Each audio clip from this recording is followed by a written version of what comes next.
Olá, muito bom dia, é um prazer ter sua companhia. Hoje é sexta-feira, o fim de semana chegou, amanhã no ar está começando. Eu convido você aí de casa a conhecer os destaques do programa de hoje. Sem pagamento de reposição de perdas salariais, policiais civis aprovam o indicativo de greve. As paralisações de advertência começam hoje pela zona sul de Manaus. E eles não devem ser os únicos a cruzar os braços. Com péssimas condições de trabalho, peritos e legistas do IML ameaçam parar as atividades caso não tenham as reivindicações atendidas. Nós deveríamos ter, pela ONU, não sou eu que estou falando, no mínimo 500 peritos no estado. Então você tira daí por que a segurança pública está falida. Pelo terceiro dia consecutivo, rodoviários param linhas de ônibus em Manaus. Hoje, os ônibus da Via Verde São Pedro ficaram nas garagens por mais de 1 hora. E 4 dias depois do massacre do Compage, a ministra do Supremo Tribunal Federal, Carmen Lúcia, veio a Manaus verificar a situação carcerária. O presidente da República, Michel Temer, também falou pela primeira vez sobre as mortes em Manaus. Ele classificou o massacre como um acidente.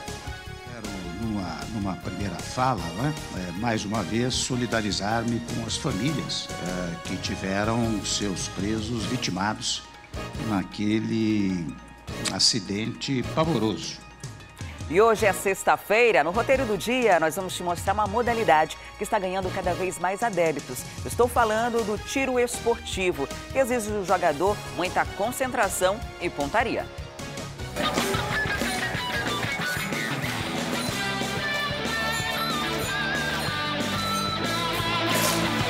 Acabou a munição. Isso e muito mais a partir de agora. Manhã no ar, o seu dia começa aqui.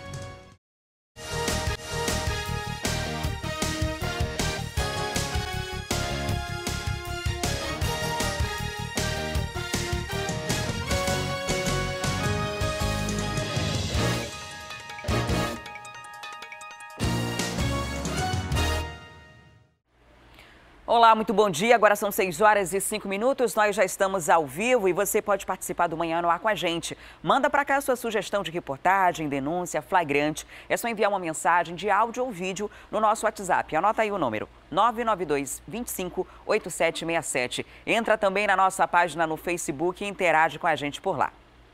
E na madrugada desta sexta-feira, os funcionários da empresa de transporte coletivo Via Verde, que atende as zonas Oeste e Centro-Oeste, paralisaram por cerca de 1 hora as atividades. Essa interrupção já havia sido anunciada na quarta-feira aqui no Manhã no Ar pelo presidente do Sindicato dos Trabalhadores de Transporte Rodoviário. Quem traz outras informações sobre esse assunto é a repórter Carol Queiroz, que está ao vivo lá em frente à Via Verde. E é para lá que eu vou agora. Olá, Carol, bom dia. Como está a situação por aí? Os ônibus já começaram a circular novamente? Oi, Adriane, bom dia para você, bom dia a todos que nos acompanham. Olha, já sim, viu? Por aqui os ônibus já estão circulando normalmente, eles começaram a sair da garagem. Agora, logo nas primeiras horas da manhã, a paralisação, Adriane, aconteceu por aqui de 4 às 5 da manhã. Mesmo assim, o Sinetran informou para nós que pelo menos aí 200 mil pessoas das zonas Oeste e Centro-Oeste da cidade podem ter ficado prejudicadas por conta disso. Vou pedir para o nosso cinegrafista Alex Gomes mostrar agora aqui pra gente, olha só, eu vou aqui para esse lado, para que ele mostre pra gente. Os ônibus estão aí devagarzinho saindo da garagem, né? A empresa Via Verde, que fica aqui no bairro Lírio do Vale, é uma empresa que opera com 41 linhas, são 221 carros, né? E aí eles fizeram essa paralisação de 4 às 5 horas da manhã, durou só 1 hora. Mesmo assim, né, Adriane, a gente sabe que tem muita gente que sai para trabalhar nesse horário, bem cedinho, que precisa chegar por volta de 6, 7 horas no trabalho e que aí precisa, então, pegar um ônibus logo nas primeiras horas da manhã. O Sinetran informou também que vai comunicar essa paralisação à Justiça, já que havia uma determinação aí, né, de uma desembargadora do trabalho que eles não fizessem essa paralisação, que essa paralisação não fosse feita, né? Mesmo assim, ela aconteceu por 1 hora, né? Como eu disse, de 4 às 5 horas, mas agora eles já voltaram a trabalhar e por aqui os ônibus seguem aí saindo da garagem, circulando e devem seguir aí o trajeto normalmente pela cidade, Adriane. Carol, esse é o terceiro dia consecutivo que os rodoviários paralisam as atividades. É uma advertência, eles cobram dissídio, mas a população acaba sendo muito prejudicada, né? A caminho daí, você percebeu as paradas cheias, né? No primeiro dia, o Terminal 3 e o Terminal 4, nas zonas norte da cidade, na Zona Norte e também na Zona Leste, ficaram lotados. As pessoas esperando por ônibus e sequer sabiam que os ônibus tinham paralisado.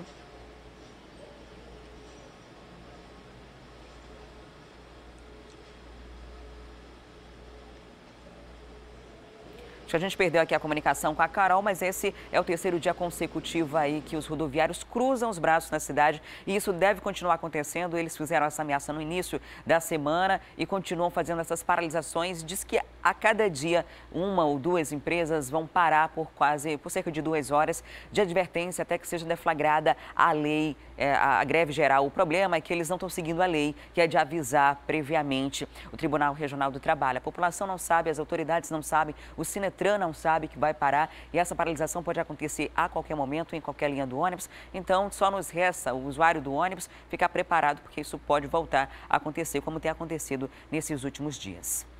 E não são só os rodoviários que cruzaram os braços. Hoje, policiais civis também deixaram de trabalhar em uma delegacia lá na Praça 14, na zona sul da cidade. É o 14º DIP. Ontem nós recebemos aqui o representante do Simpol, do Sindicato dos Policiais Civis, e eles ameaçavam cruzar os braços caso não houvesse um entendimento entre o governo e a categoria. Eles cobram o pagamento do escalonamento, que seria uma perda salarial que eles tiveram e que em 2014 foi aprovada uma lei na Assembleia Legislativa que previa que durante 4 anos eles receberiam esse aumento gradativo. Foi pago em 2015, 2016 e o de 2017 o governador disse que não tem dinheiro. Ele disse, então, se não tem dinheiro, a gente vai parar as atividades. Ontem à noite houve uma Assembleia Geral da categoria e eles decidiram fazer essas paralisações de advertência, vão parar DIPs em várias zonas da cidade até que dê os 10 dias, que é o tempo aí máximo que eles precisam para poder fazer a greve dentro da legalidade. Eles têm que aguardar 10 dias depois do comunicado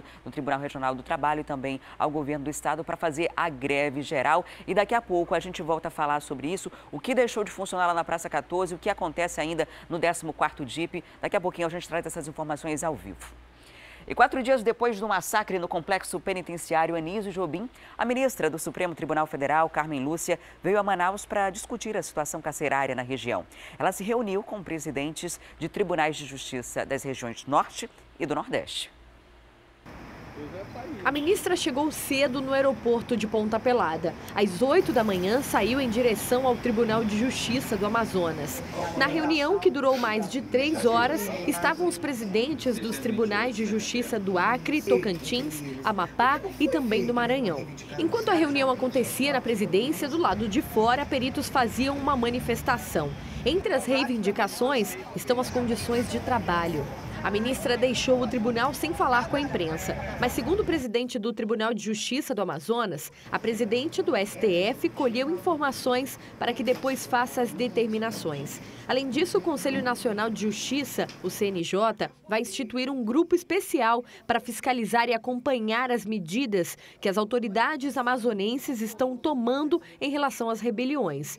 O desembargador falou ainda que já haviam informações anteriores de que uma rebelião poderia acontecer e que pelo menos 12 juízes estariam sendo ameaçados, mas que mesmo assim foram surpreendidos com a chacina. Tínhamos informações anteriores de que era possível isso acontecer, os juízes eram ameaçados, né? Todos sabem disso, mas a informação que veio oficial da inteligência da Polícia Civil e da inteligência do presídio é que isso não aconteceria, né? Então fomos surpreendidos com o que ocorreu no presídio e esperamos não ser surpreendidos com a confirmação das ameaças aos juízes. Por isso os juízes vão continuar protegidos com a segurança já estabelecida anteriormente. Sobre a transferência de presos para a cadeia pública Raimundo Vidal Pessoa, o presidente disse que essa foi uma das preocupações da ministra. O Estado reativou a Vidal Pessoa, né? Portanto, houve uma contrariedade à determinação do CNJ. A gente entende que isso foi uma opção, foi tomada uma decisão de caráter emergencial, né? E pelo que eu fui informado pelo Ministério Público, apesar das condições serem desfavoráveis, vai haver vamos dizer assim, uma reforma de emergência para minorar o problema. Mas o que eu entendi é que não há opção, eles têm que ficar lá.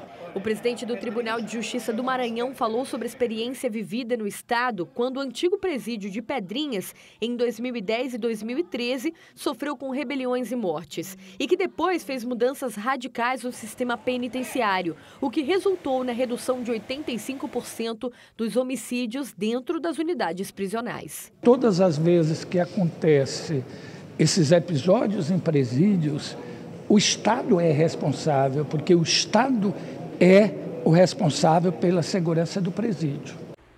Como você viu aí na reportagem, os peritos e legistas do IML fizeram um protesto contra as condições de trabalho. Elas são bem piores do que a gente imagina. E a manifestação aconteceu durante a reunião da ministra Carmen Lúcia no Tribunal de Justiça. A categoria ameaça parar as atividades caso não tenham as reivindicações atendidas. Os servidores se concentraram na frente do Tribunal de Justiça do Amazonas para tentar uma audiência com a presidente do Supremo Tribunal Federal. O que acontece hoje no estado é o seguinte: há 170 peritos, cada ano se reduz mais. Nós deveríamos ter, pela ONU, não sou eu que estou falando, no mínimo 500 peritos no estado. Então você tira daí por que a segurança pública está falida, né? Se nós que provemos a prova pericial, que dentro do sistema judiciário é a mais importante, por isso nós estamos aqui na frente do Tribunal de Justiça, porque os próprios não valorizam a justiça. No domingo à noite nós estivemos no IML logo após a ocorrência e nós não tínhamos na época nem luva nem gaze. Foi uma correria geral para buscar junto aos hospitais o empréstimo de material para a gente poder dar conta da realidade. Infelizmente nós não temos programação, não temos planejamento para responder a uma catástrofe desse jeito. A classe promete parar as atividades nesta sexta-feira, caso não consiga diálogo direto com o governador. Infelizmente, nós não queremos isso. Nós esperamos que ser atendido, que a nossa demanda seja atendida. A nossa pauta de reivindicação é a questão da inclusão no escalonamento que foi dado à Polícia Civil. Todas as categorias foram incluídas, as 4, delegado, escrivão, investigador e perito, pasmem, foi retirado. Qual a explicação desse governo para retirar os peritos? Desvalorizar, eu só vejo isso. O protesto é porque o governo teria suspendido o pagamento do acordo de reajuste de perdas salariais em 2017. Nós estamos há 3 anos que não somos promovidos. Nós estamos há 2 anos que a reposição da inflação não nos dá, o governo não nos dá. 1 ano sem ticket de alimentação. Os colegas do interior estão com as delegacias cheias de presos. Nós estamos sem material de limpeza, nós estamos sem material de expediente, tudo bancado por nós. Se o sindicato não for ouvido, deve publicar o indicativo de greve já na próxima segunda-feira. Essa segurança pública falida não é à toa. Descaso com a segurança, com o cidadão, com o profissional.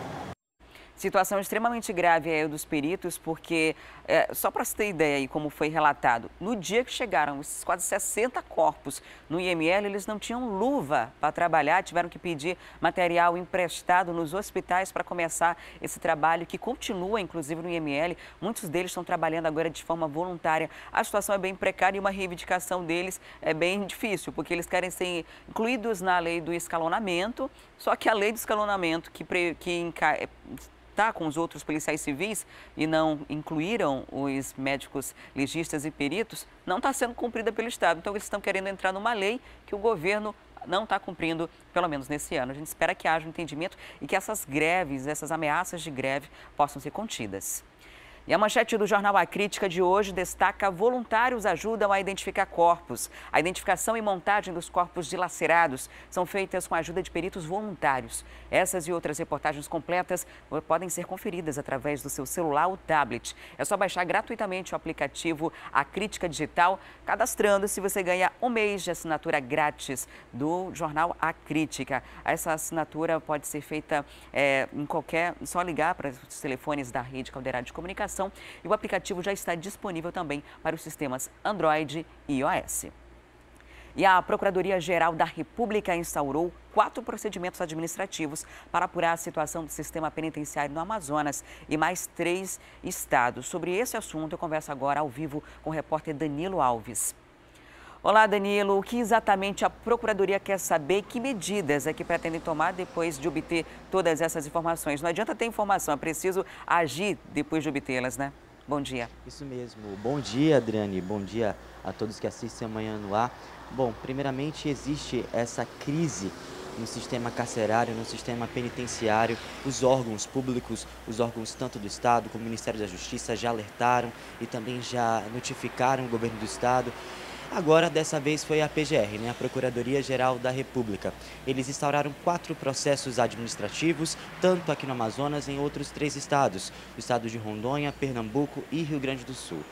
O objetivo é justamente saber se houve descumprimentos constitucionais e até mesmo infraconstitucionais, porque existem acordos americanos, acordos internacionais que realmente asseguram direitos humanos do preso, do presidiário, e aí caso isso tenha sido descumprido, a PGR vai, no caso, investigar e, claro, vai pedir providências ao Ministério da Justiça, ao ministro da Justiça, Alexandre Moraes. Agora, essa situação, ela já tinha sido confirmada, na verdade, analisada pela PGR antes. Isso porque existe já um acordo feito já dessas questões de direitos humanos e agora, sim, depois de toda essa crise do sistema penitenciário, que eles realmente viram que poderia ser feito, tinha que ser feito urgentemente esses processos administrativos. E o que a gente espera é que eles cobrem realmente do Ministério da Justiça e principalmente dos governadores para saber se houve realmente esse descumprimento desses acordos constitucionais, Adriana. E, Danilo, hoje o governo federal vai detalhar o Plano Nacional de Segurança. Quais são os principais pontos desse plano, hein? Pois é, o ministro da Justiça, Alexandre de Moraes, ele já tinha falado isso na quinta-feira sobre esse plano. O principal objetivo são 3. É a redução dos homicídios dolosos, a questão também do tráfico de drogas, fazer essa redução, e a modernização dos presídios. Esse Plano Nacional de Segurança já tinha sido avisado, já tinha sido anunciado por ele desde a semana passada, com a visita dele aqui do Amazonas. Ele disse que também ia liberar aí 1,2 bilhões de reais para os estados poderem fazer a modernização dos presídios e a modernização dessa crise, no caso, desse sistema carcerário dos estados. Agora é o seguinte, a gente sabe que o investimento, ele pode ser, já foi liberado esse dinheiro do governo do estado, mas é preciso, além disso, uma questão ativa, tanto do governo e da Secretaria de Segurança Pública, para que esse dinheiro, ele seja realmente investido. Porque hoje já existe, como a gente já sabe, um presídio que está em construção de verba do governo estadual e até agora não foi entregue à população, no caso o CDP2. Desde 2014 ele está em construção e até o momento ele não foi entregue. A gente sabe que hoje existem mais de 280 presos transferidos lá para Vidal Pessoa, precisou ser reativada essa prisão e a gente sabe que já existia uma outra prisão em construção. Então esse tipo de situação que o ministro quer justamente falar hoje. Ele vai apresentar esse plano lá no Planalto, no Palácio do Planalto, nesta sexta-feira, e a gente espera que todo esse plano ele seja concreto e que seja realmente feito para melhorar a nossa crise no sistema carcerário. Obrigada, Danilo, pelas informações. É preciso que haja esse investimento, sim, principalmente na modernização, porque aí não vai ter desculpa de passar arma, passar drogas, É preciso colocar scanner, investir nessa fiscalização, porque hoje não existe mais a revista vexatória, então é preciso investir em tecnologia, em bloqueadores, porque os detentos têm internet de melhor qualidade do que a gente que está fora da cadeia. E o CDP2 vai ser construído também naquela área ali do quilômetro 8 da BR-174. Muito obrigada, Danilo, pelas informações. E o Conselho Nacional de Justiça deve também criar um grupo para monitorar todos esses investimentos e também as medidas que serão adotadas depois desse massacre no Compage.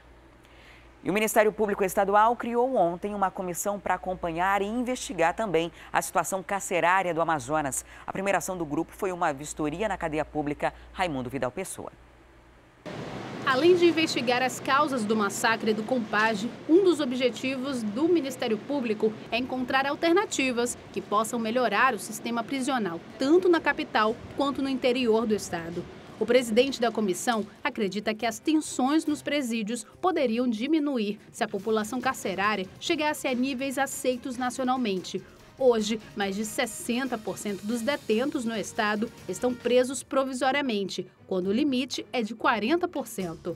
A redução desse patamar ele é necessário para que haja um nível de tranquilidade dentro do sistema, porque as pessoas que estão tendo privação de liberdade precisam saber que dia começa a sua pena e que dia ele termina a sua pena, que dia ele vai progredir de regime. Isso ameniza um pouco essa tensão que hoje está dentro do sistema. A primeira medida do grupo foi visitar a cadeia pública Raimundo Vidal Pessoa, no centro da cidade, que tinha sido desativada em outubro do ano passado por não ter condições para abrigar tantos internos. Quando foi desativada, eles deixaram aí algum material, né? E esse material está sendo todo tirado. Mas tem vazamento, as paredes estão cheias de umidade, essas coisas. Então, o que foi possível agora para eles, por exemplo, estavam querendo água. E aí providenciamos água para eles, né? Essa coisa toda. Já foram transferidos para essa unidade mais de 250 detentos no início da semana. E todos os dias chegam mais, a exemplo desses 5, que vieram do Centro de Detenção Provisória na tarde desta quarta-feira. Para o secretário de Segurança Pública, que também acompanhou a visita, apesar de a medida não ser ideal, foi necessária para dar mais segurança aos presos. É o que pode ser feito, pelo menos eles estão vivos, compreendem a situação deles, sabem que tem que esperar um pouco. Nós estamos ainda em situação provisória em celas, mas a meta é, no máximo em 48 horas, ajeitar um raio que nós já inspecionamos, as autoridades aí do Ministério Público e do Judiciário já inspecionaram, é razoável para eles ficarem, e aí vai ficar em média de 7 por celas, vão ficar mais tranquilos. Agora não está bom. Mas o MP não concorda com a presença da Polícia Militar para assegurar a tranquilidade dentro dos presídios. É porque é inconstitucional. A polícia não pode ficar dentro do presídio. Então, por isso que o Ministério Público vai se sentar, vai conversar para que haja uma reflexão acerca de encontrarmos outra solução. Essa não é a melhor solução no momento. E o presidente Michel Temer se pronunciou pela primeira vez sobre o massacre de presos aqui em Manaus. Ele anunciou um plano de segurança envolvendo todos os estados e entre as medidas anunciadas estão a separação de presos pelo grau de crime cometido e a construção de presídios federais para abrigar apenas os cabeças das facções criminosas. O presidente também se solidarizou com as famílias dos detentos mortos. Vamos conferir. Quero, numa primeira fala, né? Mais uma vez, solidarizar-me com as famílias que tiveram seus presos vitimados naquele acidente pavoroso que ocorreu no presídio de Manaus. Eu quero registrar aquilo que todos sabemos, que fundamentalmente a tese do controle penitenciário e, no particular, de certos setores da segurança pública, pela Constituição, cabe ao Estado. Mas, no particular, e agora estamos diante do episódio de Manaus, com a questão do sistema penitenciário. Vocês sabem que lá em Manaus o presídio era terceirizado, era privatizado, não é? E, portanto, não houve, por assim dizer, uma responsabilidade, digamos, muito objetiva, muito clara, muito definida, né, dos agentes estatais. É claro que os agentes estatais haveriam de ter informações, haveriam de ter acompanhamento, mas não basta nós ficarmos apenas em, digamos, diagnóstico do que aconteceu ou não aconteceu. É preciso agir, é preciso executar. E, para agir e executar, eu quero, em primeiro lugar, invocar um preceito constitucional que nós fizemos inserir na Constituição de 88. É interessante, quem vai lá aos direitos individuais, verifica que o preso deve cumprir a pena de acordo em presídios, em estabelecimentos distintos, é a expressão constitucional, de acordo com a natureza do delito, a idade e o sexo. E nós sabemos que isso não tem sido cumprido. Haverá uma determinação para que nos presídios que vierem a ser construídos nos estados, deverá ser construído fisicamente em prédios distintos. Um para abrigar aqueles que praticam os delitos de maior potencial ofensivo. Outro para abrigar aqueles que praticaram delitos de menor potencial ofensivo. Agora, ao mesmo tempo, nós temos a intenção de construir mais do que a intenção, nós levaremos adiante isso, a construção de mais 5 presídios federais para lideranças de alta periculosidade. Além do que, também haverá uma liberação de 150 milhões para a instalação de bloqueadores de celular em pelo menos 30% dos presídios em cada estado, que foram solicitados, isto resultou até das reuniões solicitadas, indicados pelos próprios secretários da Segurança Pública. O presidente Michel Temer, durante essa declaração, classificou o que aconteceu aqui em Manaus como um acidente pavoroso. 60 presos morreram, foram executados porque eram de facções rivais ou porque cometeram crimes que nem no mundo do crime são aceitos.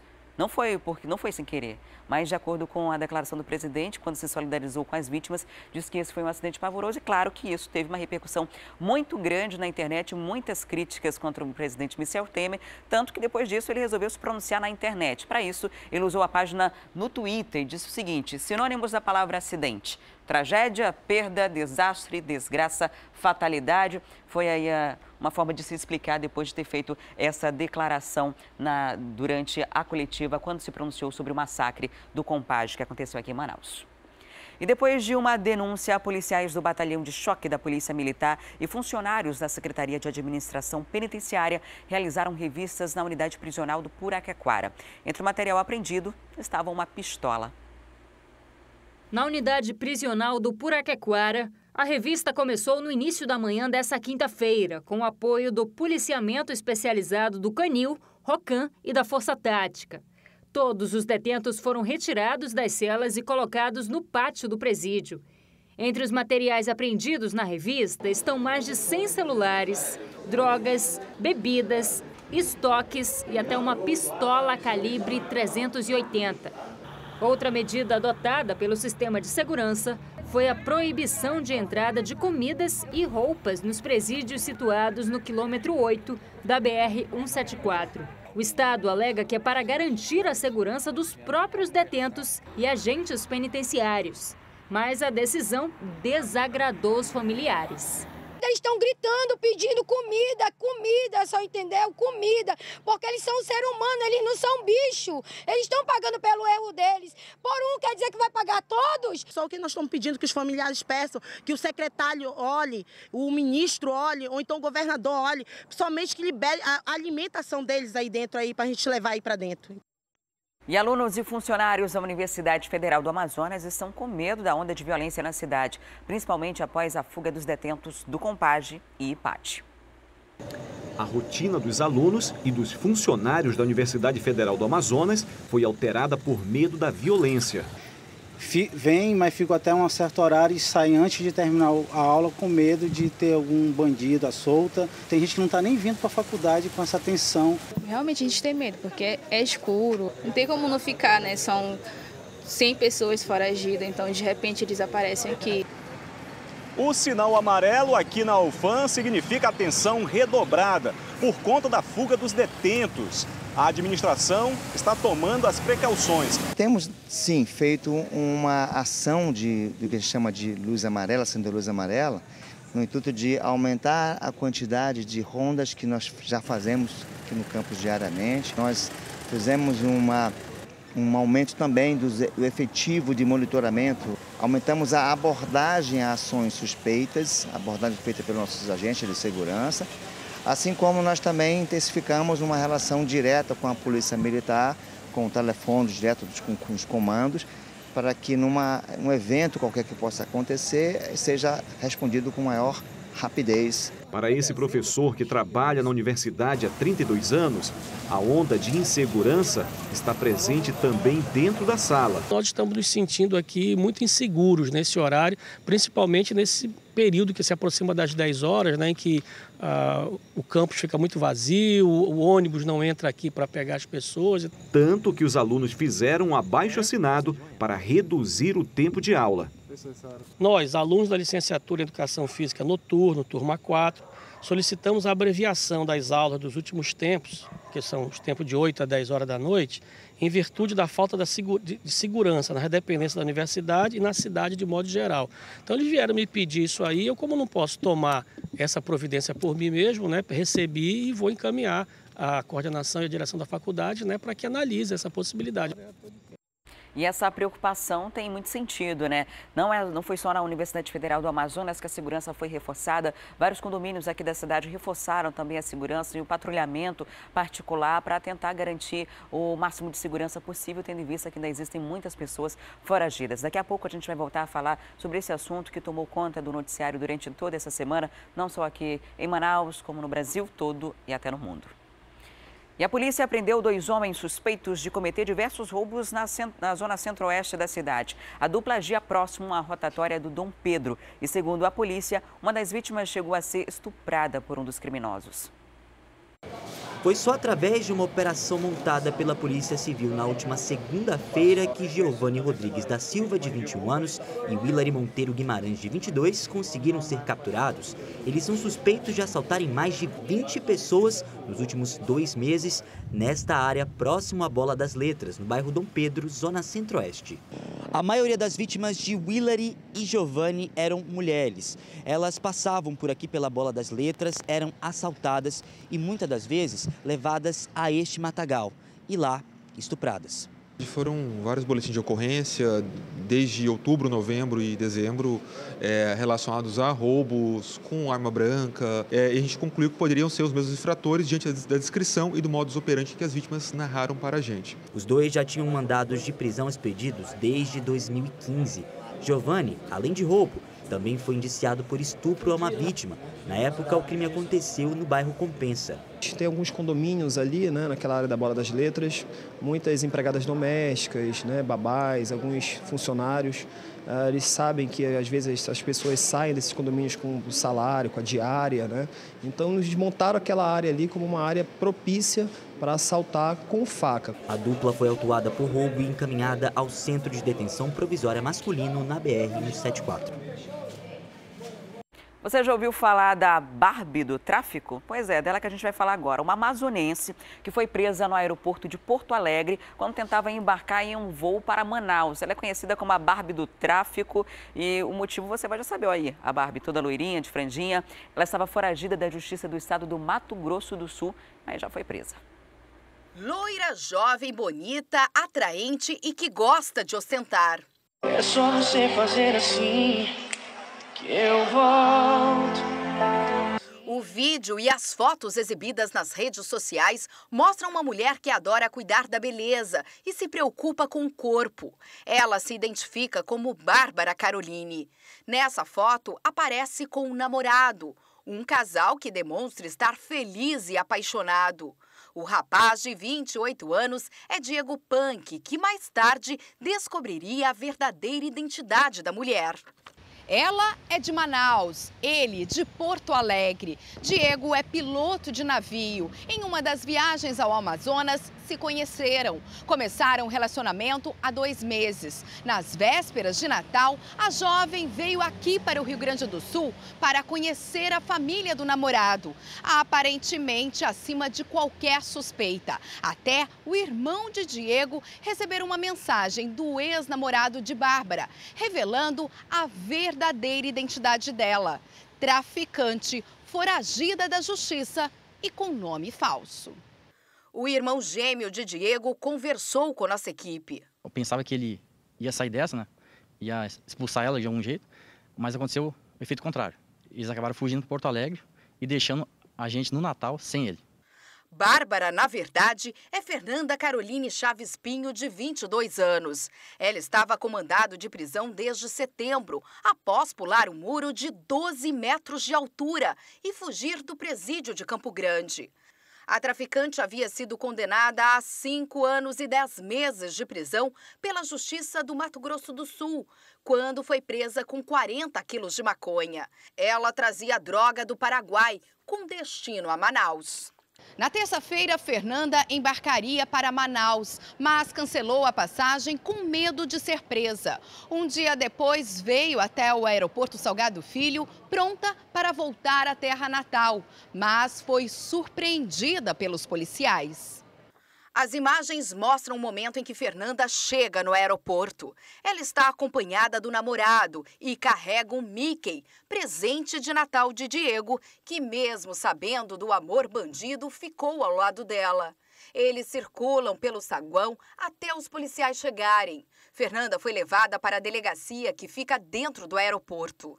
Ela disse que a entidade espiritual dela de Manaus teria dito para ela que não era bom ela vir para o Rio Grande do Sul, porque a nuvem negra estava ruim para ela. Então, por isso, com essa preocupação, ela teria falado com o namorado dela para cancelar essa passagem. Fernanda usava vários nomes falsos. Com uma carteira de identidade de Letícia Oliveira de Souza, conseguiu fugir para Porto Alegre. A traficante vai voltar para Mato Grosso do Sul para cumprir a pena e também será indiciada pela Polícia Gaúcha por falsidade ideológica. Uma mulher de muitos nomes e várias faces. O atual perfil de uma jovem loira com rosto de Barbie surpreendeu a polícia ao conferir as fotos na ficha criminal de Fernanda. Até o delegado duvidou. Eu recebi uma documentação de Manaus de uma mulher orando, e isso nos preocupou. Então nós pedimos que Manaus nos encaminhassem as impressões digitais dela, porque era lá que ela era registrada e não em Mato Grosso, porque a condenação e o mandado de prisão é por Mato Grosso do Sul, mas ela residia em Manaus. Os irmãos de Diego não se conformam com a reação do rapaz, que está triste, deprimido e revoltado com a família, que denunciou a namorada dele. As famílias têm que prestar atenção aí no que essa gurizada fica fazendo aí, porque às vezes quem vê cara não vê, né, não vê as outras coisas, né? Porque é o seguinte, nunca ia imaginar que aquela menina ali tão bonitinha era essa baita criminosa aí. E bem audaciosa, né? A Barbie ali tem aquele rostinho de boneca, foi presa com 40 quilos de droga, pulou um muro de 12 metros, fugiu, voltou para Manaus, foi lá se encontrar com o namorado, estava tentando fugir da polícia de novo quando foi presa. E ela mudou bastante, né? Bem bastante. Isso dá até para disfarçar aí para a polícia não ser identificada. Passando pelas ruas, dificilmente ela seria identificada com a foto anterior da carteira original com as carteiras falsificadas. E ainda falando dos casos de polícia, um homem foi assassinado e o filho dele, de 3 anos, baleado no bairro Jesus Me Deu. Isso aconteceu na zona norte da cidade. Ele estava com a criança no colo quando foi abordado por 2 homens em uma moto. Jefferson da Costa Firmino, de 33 anos, era pedreiro. Ele estava bem aqui em frente, ajeitando o carro com a família. Nesse momento em que ele ajeitava o veículo, 2 pessoas chegaram em uma moto, 2 homens, ainda não identificados pela polícia. Nesse momento que ele percebeu que os homens estavam aí, ele entrou aqui dentro da garagem e pegou o filho para tentar protegê-lo. O filho que tinha 3 anos. O garupa saiu da moto, entrou na garagem junto com Jefferson e aí efetuou os disparos. O filho, de 3 anos, também foi atingido. Logo depois, os 2 conseguiram fugir e Jefferson morreu na hora. Já a criança de 3 anos foi levada imediatamente até o hospital Delfim Aziz e de lá foi levado até o hospital e pronto-socorro Joãozinho, onde se encontra em estado gravíssimo. Até o momento não foi identificado a motivação por conta desse crime, já que todos os vizinhos que conversaram sem se identificar com a gente disseram que ele era uma pessoa tranquila, não tinha nenhum antecedente criminal, que foi comprovado pela Delegacia Especializada em Homicídios e Sequestros, e também não sofria nenhuma ameaça.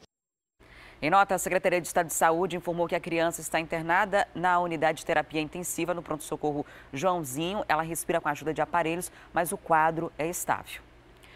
Ontem divulgamos que a empresa que fornece água para o município de Manacapuru admitiu as más condições no tratamento por falta de produtos químicos, o que provocou problemas na saúde da população.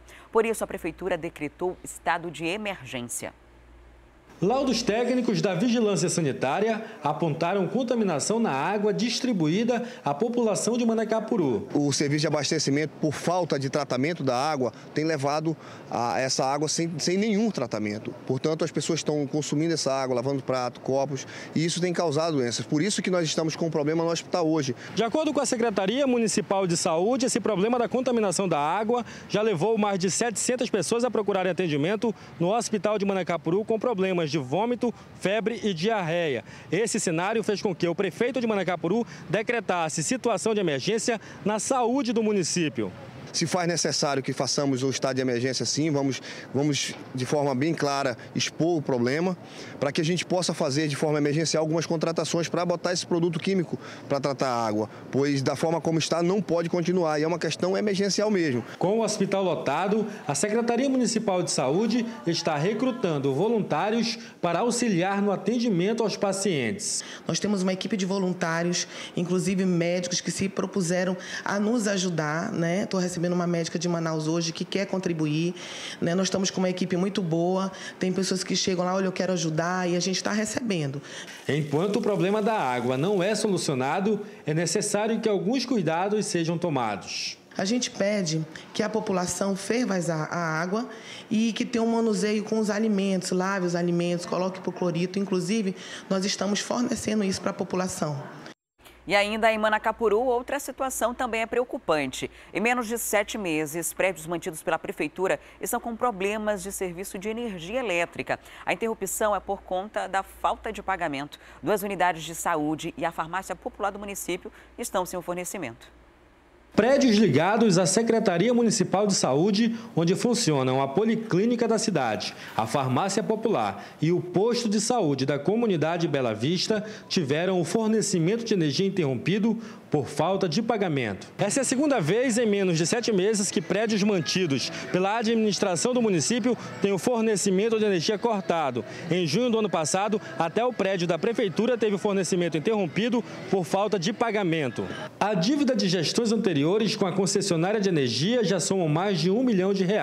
A secretária de Saúde do município falou dos cortes e diz que providências estão sendo tomadas. Foi cortado, interrompido o abastecimento de energia na Farmácia Popular, na Policlínica e numa UBS no Bela Vista. Nós acionamos a equipe jurídica, já está tomando as providências necessárias para que não interrompa nas outras unidades.